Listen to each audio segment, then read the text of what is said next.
el momento para consultar con respecto a la incontinencia fecal no es cuando es una incontinencia fecal grave, es cuando esto altera la calidad de vida de los pacientes. Cuando están presentes estos síntomas, definitivamente alteran su calidad de vida y hay que consultar. Es un problema además de las mujeres, también de hombres, definitivamente mucho más frecuente en las mujeres, pero también afecta a un grupo de pacientes masculinos que también se puede ver afectado por esto. Y creo Esta enfermedad es una condición más de nosotras las mujeres, porque tenemos situaciones durante la vida que nos llevan a tener factores de riesgo, como haber tenido embarazos gemelares, haber tenido partos difíciles, partos expulsivos que duran mucho tiempo con la mamá pujando, trauma perineal, que quiere decir que al momento de nacer el bebé sale y rompe todo el piso pélvico, el esfínter anal, la instrumentación del parto. Esos son con respecto a nosotros como mujeres y como la parte de gestación. Cosas que uno ha aprendido es que defecar no es una acción tan simple, o sea, tiene su ciencia, tiene que ser un movimiento armónico, hay varios músculos, hay varias cosas que tienen que funcionar de una manera adecuada, porque si no puede causar síntomas. Uno de ellos puede ser la incontinencia. Claramente no es normal. Un ser humano debe ser capaz, del momento que adquiere la continencia, contener, aguantar los pedos, aguantar la ganas de hacer popó, ser capaz de diferir la defecación. Una especialidad del cirujano de colon y recto o coloproctólogos es la especialidad que trata la incontinencia fecal. O sea, bueno, mira, incontinencia fecal no es solamente que a uno se le salga el popó, es que se le salgan los gases. No es normal que tú estés en una conversación y no seas capaz de controlar tus gases, que no alcances a llegar a un baño porque sientes que se va a salir, que si no estás, que llegues a un lugar y que tu única preocupación sea dónde está el baño. No es normal ensuciar la ropa, si sea poquito de materia fecal. A veces tampoco tener síntomas anales como irritación, rasquiña, puede ser los síntomas iniciales también de incontinencia, o que el esfínter anal no nos está funcionando de manera adecuada. El tratamiento va a ser muy dirigido al tipo de incontinencia del paciente, dependiendo de su grado. No es normal y tomamos a charla, no, es que mi abuelito es pedorro. No, probablemente tu abuelito tiene incontinencia fecal. hola, bienvenidos a todos. Estamos en un nuevo capítulo del podcast Salud Sin Rodeos, un podcast para todos. Hoy estamos en nuestro cuarto capítulo, un capítulo muy interesante. Vamos a hablar de un tema que sufren muchas mujeres generalmente en edad más avanzada, pero pues puede ser en cualquier edad. Las mujeres sufren esto también de una manera muy solitaria, muchas personas lo ven como algo normal. Y hoy vamos a hablar de la incontinencia fecal. Entonces hoy tenemos, como siempre, a Alex. Mauro no pudo estar hoy y hoy tenemos una invitada muy especial, una persona que viene desde Medellín. La doctora Cristina Martínez es una médica cirujana de colon y recto, experta en enfermedades de piso pélvico, proctor en neuromodulación, una persona con muchísima experiencia en esta condición que afecta a muchas personas, como es la incontinencia fecal. Dani, pues gracias por esa introducción. Gracias por acompañarnos hoy, Cristina.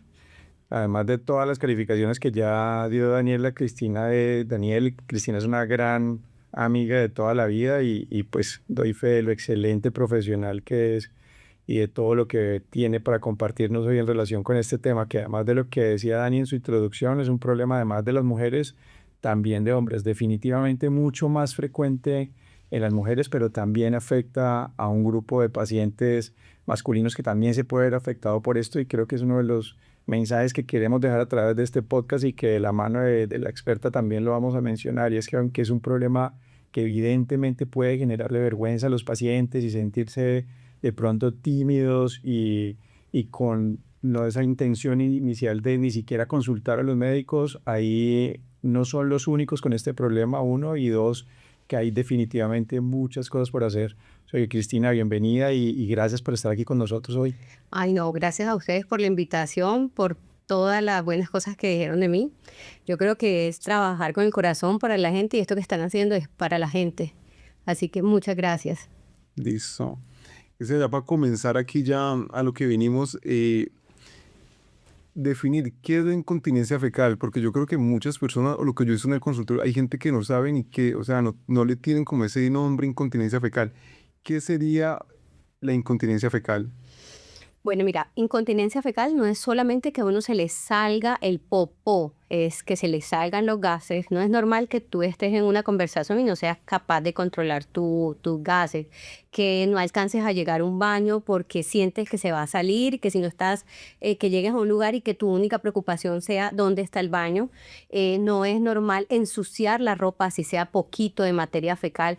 A veces tampoco tener síntomas anales como irritación, rasquiña, puede ser los síntomas iniciales también de incontinencia o que el esfínter anal no nos está funcionando de manera adecuada. Yo creo que es muy importante ir rescatar de lo que estaba hablando Cristina en relación a tu pregunta y es que los síntomas de incontinencia siempre tienden a ser permanentes porque uno puede tener diferentes grados de incontinencia, puede tener incontinencia en algún momento determinado de la vida sin que eso necesariamente se vaya a prolongar o postergar en el tiempo constituyendo un problema crónico y sostenible. Pero no olvidar, como lo decía Cris, que ante cualquier síntoma de eso, pues lo importante obviamente es consultar con un experto para poder referenciar por qué está pasando, si efectivamente cae dentro de la categoría de incontinencia, de qué tipo de incontinencia y mirar si es un problema temporal o definitivamente permanente. Hay situaciones transitorias como por ejemplo en los embarazos, el posparto, relacionado con alguna otra patología como una gastroenteritis, un episodio de diarrea, y puede que eso sea solamente transitorio, pero dependiendo de las condiciones, las circunstancias, puede en un momento determinado convertirte en una situación permanente y probablemente requerirte un tratamiento experto en el tema. Y yo tengo una pregunta, o sea, como experto y para que las personas que nos están viendo les quede claro, muchas personas que pueden tener todos estos síntomas y como tal incontinencia fecal, o sea, ¿por qué ocurre? ¿Cuáles son las causas como tal de esta condición? Bueno, identificadas o las más frecuentes, primero, esta enfermedad es una condición más de nosotras las mujeres porque tenemos situaciones durante la vida que nos llevan a tener factores de riesgo como haber tenido embarazos gemelares, haber tenido partos difíciles, partos expulsivos que duran mucho tiempo con la mamá pujando, trauma perineal, que quiere decir que al momento de nacer el bebé sale y rompe todo el piso pélvico, el esfínter anal, la instrumentación del parto. Esos son con respecto a nosotros como mujeres y como la parte de gestación. Otros factores, la histerectomía, las cirugías, la histerectomía porque al quitar el útero se nos debilita parte del piso pélvico, las cirugías anales como la hemorroidectomía en algunos pacientes que tienen condiciones ya de base que son factores de riesgo, las cirugías perianales también por fístula son factores de riesgo, o sea, no es una enfermedad solo de mujeres, también es de hombres, pero nosotras estamos más expuestas a esta situación por las condiciones que acabo de explicar. Dani, esto es también muy importante en relación con lo que estabas preguntando y es que mm, la defecación, precisamente como es una situación que nos acompaña desde el primer momento de vida y se va madurando ese proceso a lo largo de los años, lo que hacemos es normalizar muchas de las situaciones que están relacionadas con eso. Desde la educación que recibimos en casa, el jardín, pasa que muchas veces a nuestros hijos les enseñan a hacer deposición, no precisamente nosotros en la casa, sino en el jardín, y no precisamente de la manera correcta. Como me di cuenta yo es una vez, por ejemplo, porque estaba con mi hijo en el baño y vi a mi hijo pujando para orinar. Y ¿por qué estás pujando para orinar? Y me decía, porque así me explicaron que teníamos que hacerlo en el jardín. Y ahondando mucho más alrededor de la educación que reciben respecto a esto en el jardín, me di cuenta que pues yo ya había visto pues que tenían los baños y los sanitarios adecuados para ellos, para su tamaño, para su edad y toda la cosa, pero los llevan siempre a una misma hora en un momento determinado a hacer la deposición. Entonces eso implica obviamente que les enseñan maniobras y conductas que no son precisamente las correctas, no precisamente por condenar pues, a las profesoras que hacen una labor muy importante, sino porque a veces normalizamos situaciones que no son precisamente las adecuadas y que así se mantienen a lo largo de la vida y generalmente se desarrollan como un hábito que se mantiene desde la infancia hasta la etapa adulta y eso va condicionando muchas otras situaciones. Y la incontinencia fecal, pues obviamente está relacionado con esto porque la maniobra defecatoria, aunque es un proceso natural y como te lo acompañas de la infancia, es cuando tú lo piensas desde el punto de vista fisiológico muy complejo y tiene muchas condiciones que están asociadas y relacionadas con eso. O sea, intervienen músculos no solamente del piso pélvico, del esfínter anal, por supuesto, sino incluso de la pared abdominal, la posición correcta, la consistencia de las deposiciones, la posición, la postura de relajación o no que pueda tener el paciente, porque eso es otra cosa importante, contrario a lo que uno podría pensar y lo que piensan la mayoría de las personas de que la defecación es un momento de esfuerzo y de apretar y de empujar. La deposición en esencia es un momento de relajación, que es lo que permite que se alineen diferentes estructuras para salir la deposición. Y precisamente por eso hace que la incontinencia anal sea, fisiológicamente pensándolo, mucho más complejo, porque intervienen muchos factores relacionados con eso. Creo que lo que vos dices es muy importante, y una cosa, uno como cirujano y como recto, como especialista, cosas que uno ha aprendido es que defecar no es una acción tan simple. O sea, tiene su ciencia, tiene que ser un movimiento armónico, hay varios músculos, hay varias cosas que tienen que funcionar de una manera adecuada, porque si no puede causar síntomas. Uno de ellos puede ser la incontinencia.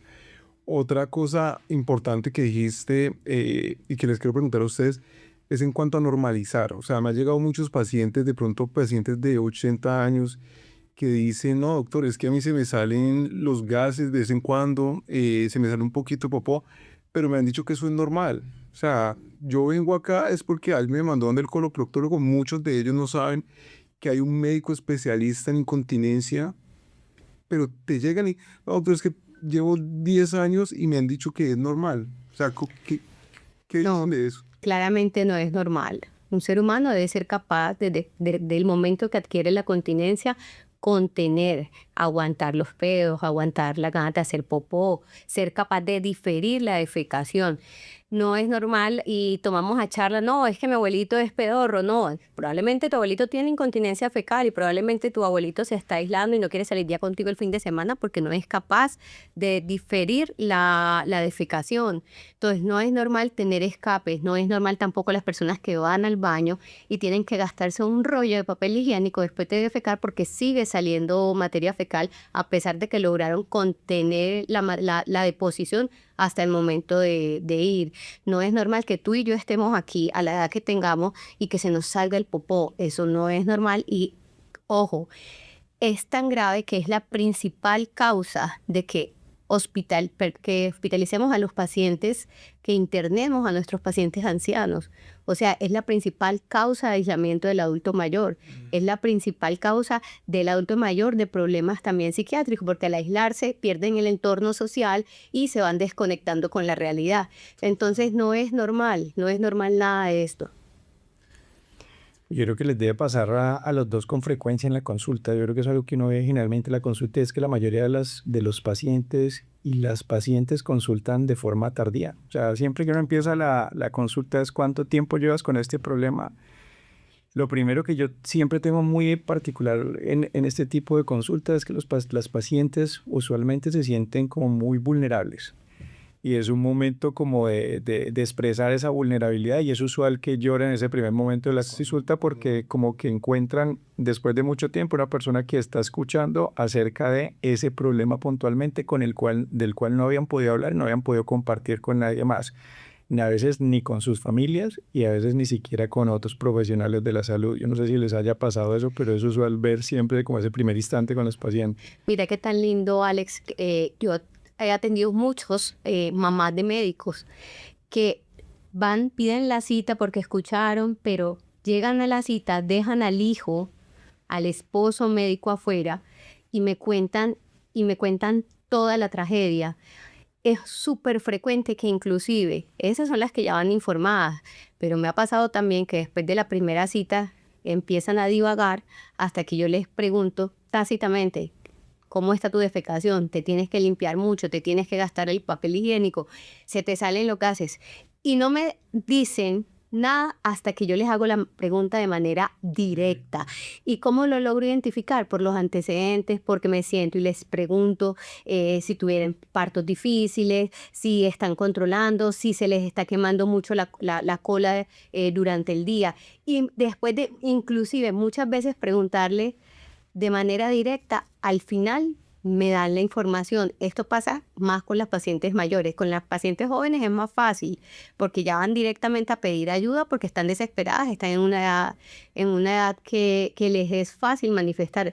Pero a la paciente de edad adulta que este tema le da vergüenza, la aísla, inclusive me ha tocado operar a pacientes que ni siquiera su esposo sabe que los voy a operar de incontinencia fecal, que les voy a poner un neuroestimulador.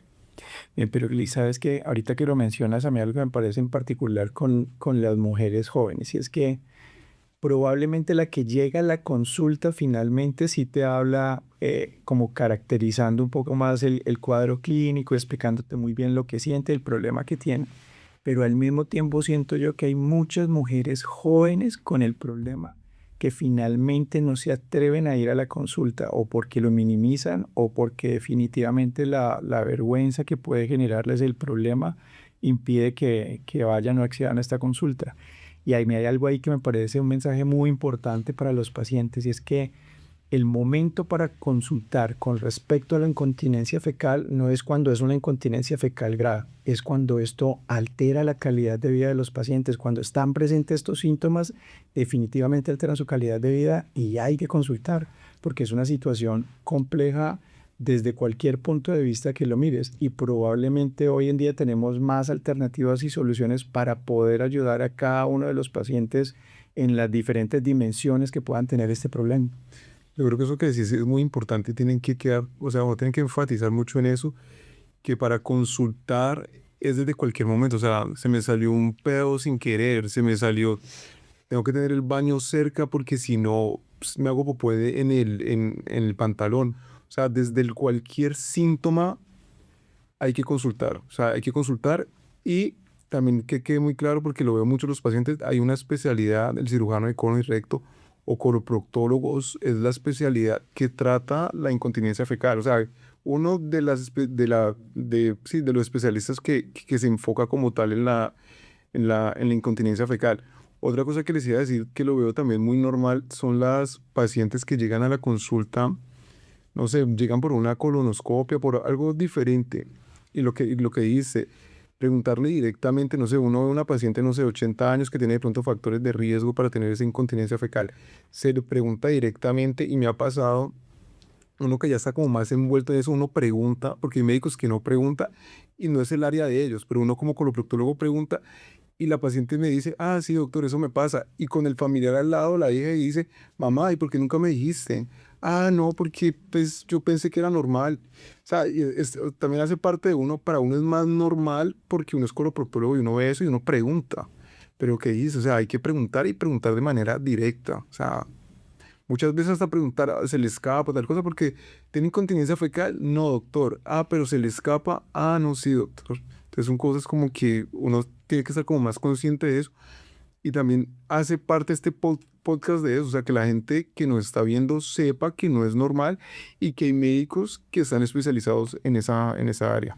Dani, y en ese orden de ideas lo que estás planteando, probablemente no nos hará falta también sensibilizar más al resto del personal de la salud, a los que no son coloproctólogos o el personal médico que no está relacionado directamente con esta patología, sensibilizarlo más con esos síntomas, esa condición, precisamente para que ayuden a orientar a los pacientes donde pueda tener una mejor ayuda o solución a estos problemas. Yo creo que sí, o sea, todos tenemos que estar conscientes en la salud, conscientes de que esto existe y que no es normal, porque también he escuchado pacientes, yo consulté con tal médico y me dijo que es normal y que viviera así, que es por la edad. No sé si te ha pasado de pronto eso. Total, y es una definición para mí de insensibilidad, porque es muy fácil cuando a ti te pasa, pero a mí no. Yo te digo, no, tranquilo, no hay nada más fácil que llevar el dolor ajeno. Entonces, ¿y qué pasa? Como esto da vergüenza, los pacientes no te van a contar si tú no se los preguntas. Es simplemente sencillo. Hay otros signos de alarma o banderas rojas. Yo siempre cuando estoy investigando, sobre todo las pacientes mujeres que me llegan por eso, Pacientes que han tenido cirugías pélvicas previas porque se les ha caído la vejiga, o se les ha caído el recto, o se les han tenido que subir el útero. Estos pacientes son pacientes que cuando uno les suma todas las cosas, o que tienen una abdominoplastia, porque todo eso va sumando y va alterando el piso pélvico, empiezan con incontinencia urinaria. Es más, muchas ya son operadas de incontinencia urinaria. Son pacientes que ya yo voy prendiendo mi bandera roja para ir directamente a preguntarles qué pasa con su continencia. Y habitualmente, aunque no hayan ido por ese motivo de consulta, por lo menos el 50% de las pacientes que tienen esta sumatoria terminan confirmándome que tienen algún grado de incontinencia cuando le hago la pregunta dirigida. Directa, sí, claro, total. Y así no tengan síntomas, ¿con qué frecuencia ustedes les recomiendan a las mujeres que van a su consultorio, así no vayan por incontinencia fecal, pero que ustedes en su anamnesis, en las preguntas que hacemos de la historia clínica, se dan cuenta que ya han tenido varios embarazos, varios partos, y que uno sabe que ese piso pélvico ha sufrido de alguna manera por esas condiciones? ¿Les formulan de rutina o les indican de rutina terapia de piso pélvico? Para mí es casi obligatorio. Todas las mujeres, inclusive antes de tener embarazos, deberían haber entrenado su piso pélvico, deben fortalecerlo. Es que el piso pélvico no es solo el ano, es la vagina, es toda la cavidad pélvica, a la cual no la entrenamos en la vida. Nosotros entrenamos brazos, los que nos gusta hacer ejercicio, piernas, pero ponte a pensar cuántas veces entrenas tú tu piso pélvico, cuántas veces lo fortaleces. Ojo, es el músculo, el piso pélvico, la vagina, están los músculos del placer. Entonces, sirve para todo, sirve para controlar la orina, sirve para controlar las relaciones sexuales, para mejorar nuestro tono, para mejorar no solo la continencia. Y yo a las mujeres jóvenes les ofrezco desde este punto, desde esta perspectiva, porque sé que así la voy a proteger para su vejez. Yo creo que ese concepto está interesante, o sea, desde la juventud, prepararse sí, prepararse para prevenir de pronto incontinencia fecal y otros trastornos, pues, como tal, de las enfermedades del piso pélvico. O sea, ese concepto como tal es interesante. Yo te hago una pregunta. Y en cuanto a un paciente que tiene incontinencia fecal, que tiene escapes, que tiene algún grado de incontinencia fecal, desde los más severos hasta los menos graves como tal, ¿cuáles son los exámenes que se hacen? Porque también es otro miedo de los pacientes o algo que yo veo en la consulta. O sea, ay, doctor, ¿y ahorita qué examen me va a mandar? Eso me meten algo por el ano, no sé. Los pacientes ya llegan pensando, es que si le digo al médico que tengo incontinencia fecal, me van a mandar tal examen. ¿Qué exámenes con qué exámenes se estudian esos pacientes? Si hay que hacer algunos exámenes, no en todos los casos se hacen exámenes, ¿cómo guías eso? Bueno, para mí es muy sencillo. Nadie te puede decir a ti que no se te está escapando el popó. Nadie te puede decir a ti que no se te están escapando los peos. Entonces, primero, un buen interrogatorio, una buena clasificación de la severidad de la incontinencia es lo principal. Para mí ese es el principal examen. Ya si mi paciente tiene otros factores de riesgo, por ejemplo, tiene más de 45 años, le tengo que hacer una colonoscopia. Si tiene otros factores de riesgo como trastornos también defecatorios o disineria que nosotros llamamos, también les puedo pedir el examen más para mejorar esa disineria, porque sé que si el paciente de la incontinencia se me va a estabilizar o me va a empeorar, le va a ir mucho mejor después de yo tratarle la incontinencia, si ya le resuelto el otro trastorno defecatorio que puede tener. Pacientes con trauma raquimedular, pacientes que han tenido accidentes, también les pido algún tipo de examen como la electromiografía, y no porque no les vaya a ayudar, sí, les puedo ayudar también, les podemos ayudar todos, es para saber en qué condición de su trauma está. Ya tenemos pacientes con incontinencia fecal que tienen trauma raquimedular y les hemos ayudado a sobrepasar esa arista tan incómoda después de haber tenido una enfermedad tan grave como una trauma raquimedular. Entonces la electromiografía puede ser, la manometría, la colonoscopia, pero ojo, no son obligatorios en todos los pacientes. Yo creo que eso es importante. O sea, a la final lo más importante es la clínica. O sea, porque nadie puede juzgar y nadie le puede decir que no al paciente que tiene los síntomas, desde que sean muy severos a que sean muy leves. O sea, lo que hablamos antes en la cirugía, el paciente que trabaja y se le sueltan los gases, o sea, eso es algo que le incomoda Y eso es algo que hay que tratarlo. Por más de que los exámenes, no sé, salgan normales, es un paciente que eso le afecta su calidad de vida. Y me encanta eso que lo hayas mencionado. ¿Por qué? Porque tenemos pacientes que trabajan en atención al público, atención al cliente. Tú, yo, cualquiera de nosotros que estamos en contacto directo, que tenemos relaciones humanas, ¿te imaginas que tú aquí estés haciendo un podcast y se te salga un peo? Totalmente, O sea, totalmente. ¿cierto? O Alexander, que te empiezas a oler a feo, ¿cierto? O sea, eso es algo que ningún ser humano tiene por qué experimentar, por qué vivir y por qué aguantarse. Lo más importante, no es normal, o sea, eso no es normal, que hay gente que lo normaliza, ¿no? A mí se me salen de vez en cuando, pero es normal. Y todos se burlaban de la abuelita pedorra y no saben que la abuelita pedorra probablemente dejó de salir con la familia el fin de semana, ya no iba porque precisamente tenía incontinencia fecal. Yo hago una pregunta, entonces, ya pensando en la abuelita pedorra, Todos hemos tenido una abuelita pedorra.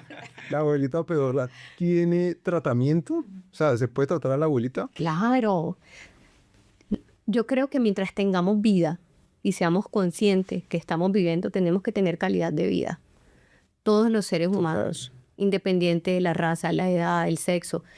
Hasta el último día de la vida, si yo no estoy prostrada en una cama, si tengo mis 5 sentidos, ¿por qué me voy a coartar de ser feliz, de salir con mis hijos, salir con mis nietos, por una condición como esa?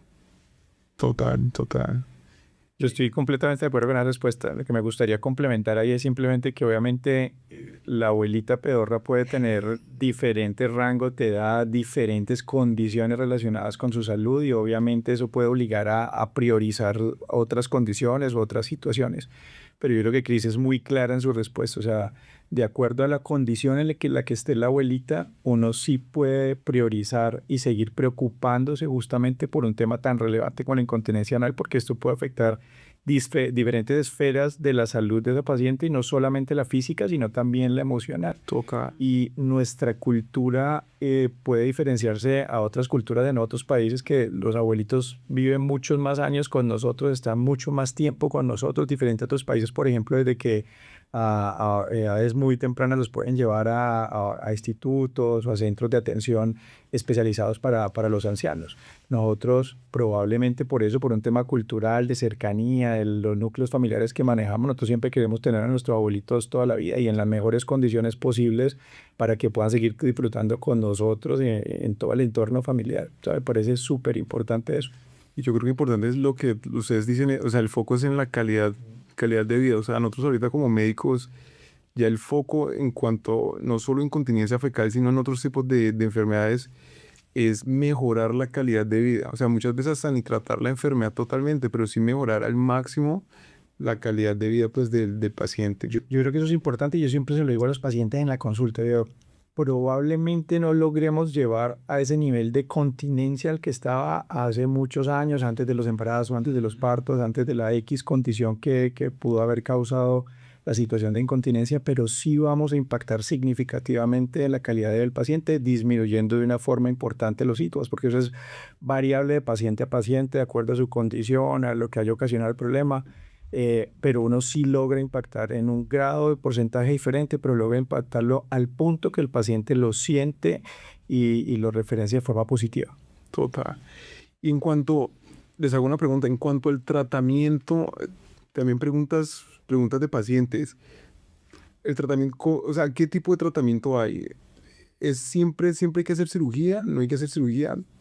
¿Qué nos puedes decir de eso? Mira, el tratamiento va a ser muy dirigido al tipo de incontinencia del paciente, dependiendo de su grado, dependiendo... Nosotros, seamos claros, hay pacientes con incontinencia fecal severa que sabemos que le tenemos que mandar las terapias de piso pélvico, pero el paciente no se va a curar. Es simplemente para que el paciente mejore, tenga una percepción. Y es importante decirles, no te vas a mejorar. Es más, muchos llegan con 20, 30 terapias de piso pélvico y no se han mejorado. es darle la esperanza y decirle, hay algo más para ofrecerte después del tratamiento, las terapias, de cambiarte la dieta, utilizar algunos medicamentos, porque hay incontinencias que se exacerban porque el paciente empezó con diarrea, porque después de una colecistectomía empezó con las deposiciones más líquidas o porque tiene otras condiciones o toma medicamentos como los inhibidores, el Orlistat. O sea, al yo identificar todo, la metformina, al yo identificar todos estos factores, modificarlos, le hago las terapias, el paciente no me mejora, también tengo otra cosa para ofrecerle, como la neuromodulación sacra, que si bien yo espero, porque dentro de mi estándar, dentro de tu estándar, es que el paciente se llegue a la casi normalidad, casi nunca lo logramos, pero se puede. Y de hecho hay un porcentaje, a pesar de que la terapia o la neuromodulación sacra no lo diga que el paciente mejore el 50%, todos aquí tenemos pacientes que mejoran el 100%. Entonces, y no es una cirugía, para mí es un procedimiento. ¿Qué es la neuromodulación sacra? Como para la gente que nos está viendo. Bueno, la neuromodulación sacra es volver a darle energía, vida a todos los músculos del piso pélvico y en nuestro caso para que el paciente vuelva a tener continencia. Consiste en colocar un electrodo que es un cablecito que va a volver a llevar energía a todo ese piso pélvico. Lo hacemos aquí en la parte baja de la espalda, consta de 2 fases. La primera, que es la fase de prueba, que se puede hacer con anestesia local y sedación o anestesia general, es corta. Se ubica el nervio nos da unas señales a nosotros para saber que estamos en el nervio adecuado, lo dejamos instalado debajo de la piel por 7, 14 días y luego, si el paciente mejoró más del 50% o 50%, le vamos a la segunda fase, que se hace con anestesia local, y es colocar una batería debajo de la nalga parecida a la que se utiliza en los marcapasos para que ya esa batería le siga mandando toda la energía a ese paciente para que vuelva a estimular su piso pélvico. Y ojo, a mí me pasa algo muy curioso. Estos pacientes que yo implanto o que implantamos, después de colocarle el neuroestimulador, me empiezan a decir, doctora, empecé a controlar la orina mejor. Doctora, volví a lubricar en mis relaciones sexuales. ¿Por qué? Porque es que estamos estimulando no solo el ano, estamos estimulando todo el piso pélvico. No es una ganancia principal porque nosotros lo ponemos por la incontinencia fecal, pero es una ganancia secundaria que nos habla de que teníamos un daño no solamente muscular, sino también neurológico de la raíz nerviosa que nos estaba ayudando todo ese piso pélvico. Y para mí, y los que ya llevamos mucho tiempo colocando el neuroestimulador sacro, es una terapia curativa porque logramos que los pacientes dejen de usar pañal, logramos que los pacientes dejen de utilizar muchas veces medicamentos psiquiátricos porque estaban en una depresión severa. Volvemos a hacer que ese paciente vuelva a estar con su familia, que vuelvan a tener relaciones sexuales, que vuelvan a viajar. Muchos pacientes dejan de viajar porque se vuelve una condición que es absolutamente inmanejable en sus vidas. Te hago una pregunta de pacientes. 2 preguntas que me hacen los pacientes en cuanto a eso. ¿El procedimiento es ambulatorio o toca quedarse hospitalizado? Y lo otro es si duele o no duele. Son como las preguntas que los pacientes siempre es que uno ofrece esa terapia, lo que ellos le preguntan a uno. Mira, yo de más de 100 neuroestimuladores que he puesto, nunca he tenido que dejar ninguno hospitalizado. Y duele, a mí no me gusta decirlo de esta forma, pero lo que me expresan los pacientes es que no duele, que realmente o duele muy poco. Con acetaminofén muchas veces se les ordeno 2 analgésicos y la mayoría de veces no se toman ni siquiera el acetaminofén. Alex, en cuanto a eso, ¿algo más que decir? Pues Dani, definitivamente lo que dice Cris es muy cierto. O sea, la neuromodulación sacra probablemente es el adelanto más importante que hemos tenido en décadas de tratamiento de esta patología. Pero, como decíamos ahorita también cuando empezamos en el podcast, es que como hay muchas condiciones que pueden llevar a los pacientes a la situación de incontinencia anal, también hay muchas condiciones físicas, anatómicas, que pueden implicar tratamientos complementarios, como por ejemplo la cirugía. Hay pacientes que tienen una alteración muy grande de la anatomía en el piso de la pelvis, en el periné, entre el canal anal y sus genitales, en el caso de las mujeres la vagina. Entonces los pacientes probablemente se benefician de tener algún procedimiento quirúrgico donde vamos como primer objetivo como a tratar de restaurar la parte anatómica aunque la parte funcional no logremos los mismos objetivos o logremos el mismo alcance que podemos alcanzar con la neuromodulación sacra. También hay muchos pacientes, o muchos no, pero sí hay un grupo de pacientes que la neuromodulación sacra no les sirve, no funciona, o que no es la mejor estrategia de manejo para ellos. Entonces también contamos con otras alternativas de tratamiento, entre los cuales puedes intervenir con procedimientos quirúrgicos enfocados a tratar de tener un barrido mecánico del colon, o sin necesidad de procedimientos quirúrgicos. También existe algo que se llama sistemas de irrigación de alto volumen transanal, que se hacen de forma retrógrada. Y eso es una herramienta que no es nueva, lleva yo creo que varios años también existiendo, pero probablemente aquí en nuestro medio es relativamente nuevo y se ha vuelto también una herramienta muy importante para el manejo de todos estos pacientes. Y hay un grupo de pacientes muy particular que Cris ahorita lo mencionaba, que para mí son muy relevantes, no solamente por el alto volumen que hay de estos pacientes, sino por el impacto que tiene otra vez en todas las esferas de ellos, y son los pacientes con antecedentes de trauma raquimedular o con patologías que afectan directamente la médula espinal y tienen una condición que se llama síndrome de intestino neurogénico. Y eso es bien particular porque los pacientes de síndrome de intestino neurogénico pueden tener toda la gama completica de síntomas de incontinencia o estreñimiento, y ahí entre esos dos extremos navegar y irse por un lado, irse para el otro, dependiendo del momento de la enfermedad en el que estén y de acuerdo a los tratamientos que hayan tenido y el nivel de afectación que tengan de acuerdo a esa lesión medular o a la patología que esté afectando la médula espinal. Entonces, yo creo que este es un buen momento también para hablarles a ellos, decirles, hey, también hay soluciones y alternativas para poderlos ayudar y mejorar la calidad de vida que tienen secundario a este síntoma, porque también pasa otra cosa particular en los pacientes con síndrome de intestino neurogénico asociado al trauma raquimedular, y es que usualmente los atienden muchos profesionales de salud, o sea, lo atiende el fisiatra, el ortopedista, el neurocirujano, el experto en columna, el urólogo, o sea, los ve mucha gente, y desafortunadamente todos tratamos de enfocarnos en el pedacito que podemos ayudar. Y aquí hay un dato muy importante. El segundo grupo de síntomas más relevante que tienen los pacientes con intestino neurogénico, después de los síntomas obviamente motores y neurológicos que tienen ellos, son los síntomas gastrointestinales. Y es lo último en lo que se refieren en esas otras consultas por los colegas, porque claramente le dan prioridad a los otros síntomas porque consultaron, o eso de los grupos de síntomas neuromusculares. Y los síntomas gastrointestinales en los pacientes son supremamente relevantes, y hay muchas maneras en las que le podemos ayudar, y tenemos varias alternativas hoy para ayudarlos y mejorar la calidad de vida. Probablemente no mejorar completamente el sistema de continencia, pero sí mejorar su calidad de vida.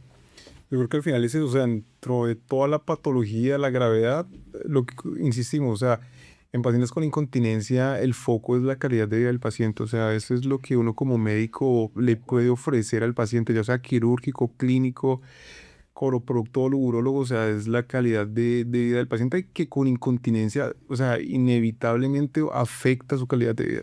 A mí me encanta hablar del paciente con trauma raquimedular, porque cuando llega a nuestra consulta, lo que decía, llegan o por incontinencia por rebosamiento o por incontinencia por su intestino neurogénico, y también porque hay una disfunción. Y yo les digo, llegan ya con todas las expectativas por el piso, han perdido la fe, y yo les digo, siempre cuando no hay nada que hacer, tenemos todo por hacer, porque ya han intentado todo, vamos a reinventar. Vamos a mirar qué podemos hacer en tu bienestar. Y a partir de eso, empecé a utilizar la neuromodulación sacra en pacientes con trauma raquimedular. Y ya en este momento llevamos implantados 4 pacientes con trauma raquimedular con continencia completa. Entonces, yo siempre digo, las estrategias dependen del paciente, de qué tanta confianza llega y cómo realmente de corazón le quieres ayudar. Y siempre les digo, lo peor que puede pasar es que no funcione. Si no funciona, lo intentamos, no perdimos nada. Sí, y a la final, por ejemplo, hablando específicamente de la neuromodulación, es un procedimiento pues que no es tan invasivo y que a la final si se intenta, y si no se puede, pues no. O sea, a la final el objetivo es mejorar tu calidad de vida, y si no, pues vida, hay ven otras opciones. Que también las hay. Exactamente, que más opciones también. Ya terminando, yo tenía aquí unas preguntas, unos mitos basados muchos en cosas que los pacientes le preguntan a uno en las consultas diariamente. Y les voy a hacer unas preguntas a ustedes. A Dani le encantan los mitos. O sea, Pero sabes que súper bien. el primer podcast que hicimos sobre coloproctología se llamó así, ¿no? De mitos Entonces, sobre coloproctología. coloproctología. Yo creo que nuestra especialidad, y hablando específicamente de incontinencia fecal, hay mitos, Hay un montón. hay muchos mitos. Sabes que dentro de los mitos puedes meterlo en la homosexualidad porque muchos pacientes y las relaciones anales. Te iba a Entonces, no tengo preguntar- ningún problema. Te iba a preguntar eso, antes de los mitos, hablemos de eso. O sea, ¿qué es un mito? ¿Qué es una pregunta que me han hecho? ¿Tener relaciones sexuales causa incontinencia fecal? No la causa, pero la verdad, o sea, no la causa, pero hay factores de riesgo durante la relación sexual que sí te pueden llevar a tener incontinencia fecal. Comienzo con el primer mito. Y algo que me han preguntado, ¿las relaciones sexuales anales causan incontinencia fecal? ¿Qué nos puedes decir de esto, de este mito? Es un mito, pero yo siempre les recomiendo dentro de las prácticas sexuales ser responsable, adecuada lubricación, respeto, entrenar el piso pélvico, tanto los hombres como las mujeres. O sea, esto es un músculo. Si vos abusás de ese músculo, no lo entrenás, no lo fortaleces, ese músculo te va a fallar en algún momento de la vida. Sí, al final entonces es mito. O sea, mito. Paciente, para la gente que nos está viendo, es un mito. Otro, la incontinencia fecal, te lo pregunto a vos, Alex, ¿la incontinencia fecal solo pasa en gente mayor, en los abuelos? No, también es mito. O sea, definitivamente, de forma radical, la respuesta es no. O sea, es mucho más frecuente en personas mayores porque claramente a medida que cumplimos más años, pues obviamente hay más riesgo de disminuir, más probabilidad de disminuir la masa muscular, el tono muscular, y eso obviamente se refleja también en el piso de la pelvis y obviamente tenemos más probabilidad de sufrir estos síntomas. Pero de hecho un grupo importante de pacientes con este problema son las mujeres precisamente después de los embarazos y los partos, y esto obviamente sucede en edades más tempranas, o sea, cuando son pacientes jóvenes. Entonces claramente no, y tampoco es de forma exclusiva de mujeres, o sea, también hay hombres con problemas de incontinencia anal. Porque es importante, hay hombres, no solo mujeres, que al comienzo yo también dije algo guiándolo más como a la parte de las mujeres, pero o sea, los hombres también lo sufren. Mito, toda la incontinencia fecal, todos los pacientes con incontinencia fecal, el tratamiento es quirúrgico. Yo creo que algo que ya lo hablamos durante el podcast, pero como para que quede bien enfático, todo es quirúrgico, siempre hay que operar, Mito, no siempre hay que operar. dependiendo también de la gravedad y Dependiendo del caso. tipo de incontinencia, de la severidad del paciente. Otra pregunta, otro mito. A los pacientes con incontinencia fecal, uno de los tratamientos es la terapia del piso pélvico. ¿Todas las terapias son iguales o depende de cada paciente? Hay diferentes modalidades de piso pélvico, de terapia de piso pélvico, y se deben orientar de acuerdo a la situación del paciente y al tipo de incontinencia anal que tenga y de acuerdo a los objetivos terapéuticos que estemos persiguiendo. Y asimismo hay así como hay diferentes modalidades, también hay diferentes herramientas y tecnologías por las cuales se puede hacer esa terapia de piso pélvico, y esto me da pie a mí para decir algo que yo siempre le recomiendo a mis pacientes, me parece importante. O sea, no en todo sitio donde hacen fisioterapia hacen terapia de piso pélvico. Y no todo sitio donde dicen que hacen terapia de piso pélvico hay una buena terapia de piso pélvico. Y eso es muy importante porque la terapia de piso pélvico es una herramienta fundamental para el manejo de los pacientes, pero tiene que ser una buena terapia de piso pélvico. Total. Complementando no solo la terapia, sino la disciplina y la constancia. O sea, el paciente de nada le va a servir que haya la terapia si no sigue el entrenamiento en su casa de manera continua, disciplinada. Total. Es como yo le digo a los pacientes, o sea, la terapia de piso pélvico muchas veces es como ir al gimnasio Tal cual. y hacer tu ejercicio. De la manera que lo hagas o dependiendo de la persona que te ayuda en el gimnasio, van a ser los resultados, ¿no? O sea, hay gente que va al gimnasio y no tiene resultados. Hay gente que va todos los días y tiene resultados. Hay gente que va con el entrenador de lado y tiene mejores resultados más rápido. Yo creo que es como algo similar. Total. Pero todo el que ha hecho ejercicio en la vida sabe que no hay nada más desagradecido que el ejercicio. Y eso mismo pasa con la terapia de piso pélvico. Es decir, Usted hace la terapia, se entrena, pero uno de los objetivos de la terapia es enseñarle al paciente a continuar con esos ejercicios en casa. Si el paciente no lo continúa, eso que se haya logrado en la área se va a perder. Total. Yo creo que eso es importante. Yo creo que ya con esto ya terminamos. Yo creo que un tema muy importante, decirle a las personas que están sufriendo esto, que no están solas, que no es un problema para sufrirlo solas, no es un problema que dé vergüenza, que existe especialistas, existe un médico, cirujano colorectal o coloproctólogo, que es especializado en esta área de la incontinencia fecal. No toda la incontinencia fecal es igual, hay que valorarla por un especialista. Hay tratamientos clínicos, tratamientos quirúrgicos. A la final, el objetivo de nosotros es mejorar la calidad de vida de los pacientes. No sé si ustedes quieran de pronto decir algo más aquí ya para terminar el capítulo. Cris, ¿quieres dar un mensaje para ayudarnos a cerrar el podcast? Sí, claro. El aislarse por esta condición, el tener escapes de materia fecal, el tener escapes de orina, tener disfunción de la vida sexual, tener todos los factores de riesgo que mencionamos durante este podcast, nos demuestra que no solo tú o tu familiar están sufriendo de esto, que ya estamos hablando que este tema cada día se discute más, es porque hay más gente sufriendo en silencio, entonces no hay necesidad de sufrir en silencio, podemos ayudarnos, compartir nuestros conocimientos, contarle nuestra experiencia a otra persona para que sepa que no está sola y que hay personas como nosotros que queremos ayudarte y que tenemos ya el conocimiento, el científico para apoyarte en esta situación. Muchas gracias, Cris. Yo creo que eso es como lo más importante, Dani. Es el Y a ustedes, gracias por tomarse el tiempo, el trabajo de preocuparse por los pacientes. Total, y gracias por estar acá. O sea, viniste desde Medellín, más temprano hicimos me ayudaste pues en el procedimiento. Muchísimas gracias de verdad. A la gente que nos está viendo, si tienen de pronto un familiar, alguien que pueda tener estos síntomas o que le han referido o que han dicho pues algo de estos síntomas que le pueda interesar, compartir este podcast. Nuestro objetivo del podcast es que más gente quede consciente de esto, hablar más del tema, no ser un tema tan tabú que nadie lo hable. Hay que hablar de esos temas. Yo creo que en nuestra área de coloproctología muchos temas son así y ese es el objetivo del podcast. Muchísimas gracias. Gracias. Hola, las vis. Genial, esto chévere. Salud sin rodeos con Alex.